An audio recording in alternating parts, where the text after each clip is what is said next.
Nabi Samson. Nabi Samson. Sebab Nabi Samson ni lah datangnya apa dia?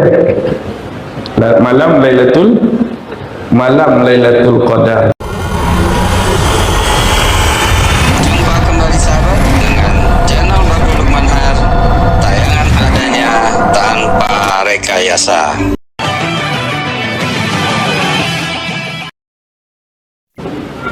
Jadi kita hari ini sebenarnya kadang-kadang dah melahirkan banyak generasi burung-burung kakak tua. Baca tak berhenti. Tuan-tuan duk belajar tajwid, teruskan. Tuan-tuan duk belajar mentartilkan Quran, teruskan. Betul makhraj, teruskan. Betul huruf, teruskan. Tapi ini hal lebih jauh yang Allah minta pada kita. Yang Nabi kata mereka baca Quran dan mereka beriman. Mana mungkin kita nak beriman kalau tak memahami isi kandungan Quran. Jadi nak memahami, kita kena faham, kita kena belajar. Apa dia tafsiran, apa dia penjelasan, apa dia analisa, apa dia kata ulama, apa dia tuntutan hukum hakam, tuntutan syariat, apa dia penghayatan daripada Quran. Itu lebih jauh kita kena buat. Sayang tuan-tuan, kita hari ini dah hidup 40, 50, 60 usia kita. Apa peranan kita bila berhadapan dengan Quran, terutama ayat-ayat qauliyah dan ayat-ayat kauniyah? Dua tuan-tuan.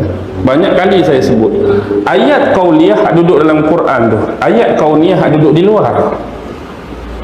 Qauliyah kita baca dalam Quran, Allah sebut matahari, Allah sebut bulan, Allah sebut bintang, Allah sebut laut, Allah sebut haiwan, Allah sebut bukit. Tu ayat qauliyah. Jadi kita nak tahu hakikat ayat kauniyah, tak boleh duduk depan Quran. Kita kena tutup Quran, bangun daripada bersila, pi keluar. Tadi kita baca Allah sebut Quran tentang Asy-Syams, matahari. Nak cari matahari hak betul, tak boleh duduk depan Quran, kena keluar rumah, tengok atas. Inilah matahari yang Allah sebut dalam Quran, aku baca tadi. Inilah laut yang aku baca dalam Quran tadi. Inilah bukit yang aku baca dalam Quran tadi. Inilah bintang yang aku baca dalam Quran.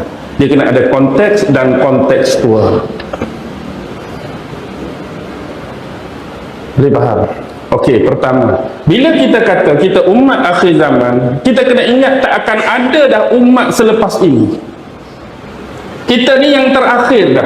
Lahir berapa ramai anak selepas ni pun mereka dikategorikan umat Muhammad yang berada di akhir zaman. Tak akan ada umat seterusnya.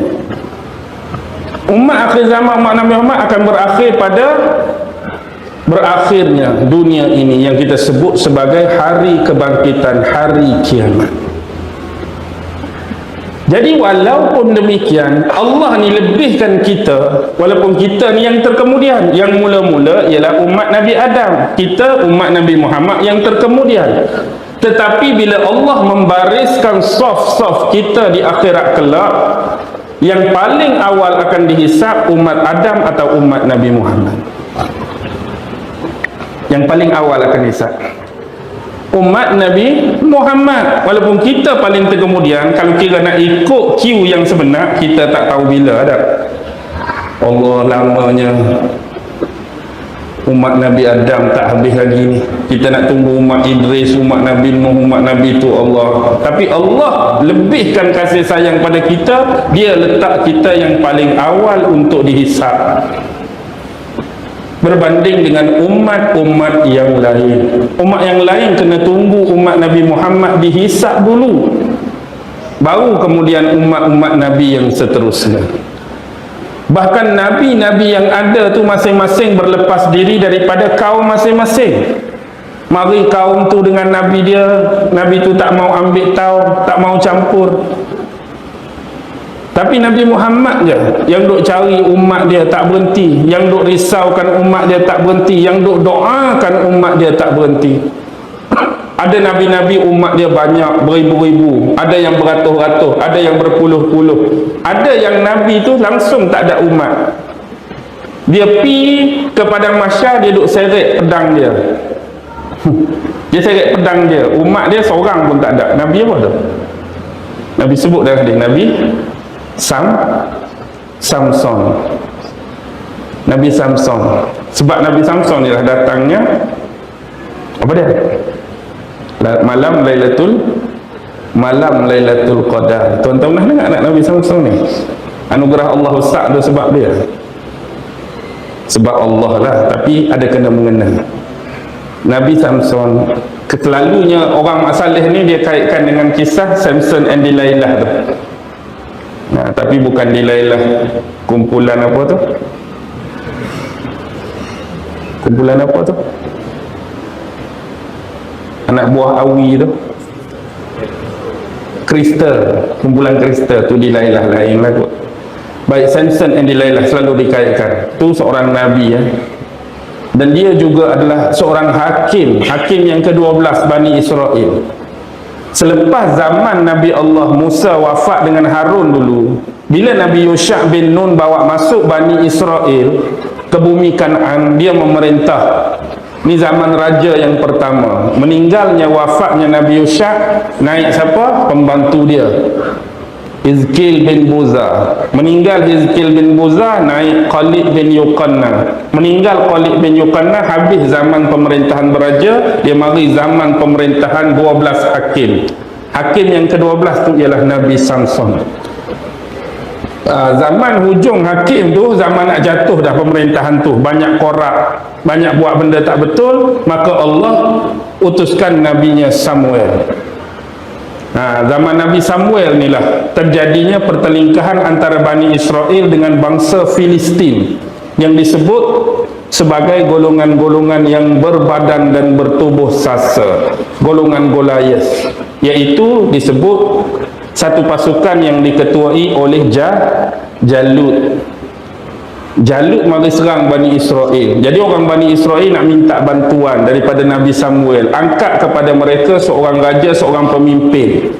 Kita nak lawan Jalut. Maka yang terpilih ialah Tolut. Tapi bila Tolut terpilih pun mereka action. Tolut keturunan Bunyamin. Mereka kalau boleh nak jenis pemimpin ni ialah keturunan apa? Keturunan Yahuza. Kalau Nabi-Nabi keturunan Levi. Nabi Musa Levi, Nabi Harun Levi. Dia benar Yahuza. Yahuza keturunan pemimpin. Nabi Daud, Nabi Sulaiman tu keturunan Yahuza. Jadi bila tengok, padahal Bani Israel juga, padahal Bani Israel, sebab tak Bani Lewi, tak Bani Yahuza, Allah keturunan Bunyamin. Dia anggap keturunan Bunyamin ni lekeh bagi dia. Dalam berat pun terimalah juga. Maka masa itulah Allah datangkan peti tabuk sakinah, kebahagiaan mereka menang. Di belakang Tolut masa tu, jeneral paling muda ialah Nabi Allah Daud. Waktu tu Nabi Allah umur 19 tahun. Dia yang bunuh Jalut tu guna lastik besar dia tu. Dia ada lastik batu besar, dengan lastik batu besar kena kepala Jalut mati. Jadi bila lepas perang, naik nama Daud, lebih nama Tolut. Jadi pertelingkahan lebih kurang, kahwin apa semua, meninggalnya Tolut, maka naik Nabi Allah Daud. Lepas tu Nabi Allah Sulaiman. Lepas tu pecahlah kerajaan Bani Israel. Ada Israel Utara, ada Israel Selatan. Lepas tu hak atas tu diserang oleh kerajaan Assyrian Empire, hak bawah diserang oleh Raja Bukhtansor, Raja Nebukadnezar. Maka terjadilah diaspora bangsa Bani Israel. Itulah keruntuhan Bani Israel buat kali pertama, dihancurkan sehancur-hancurnya. Assalamualaikum warahmatullahi wabarakatuh. Waalaikumsalam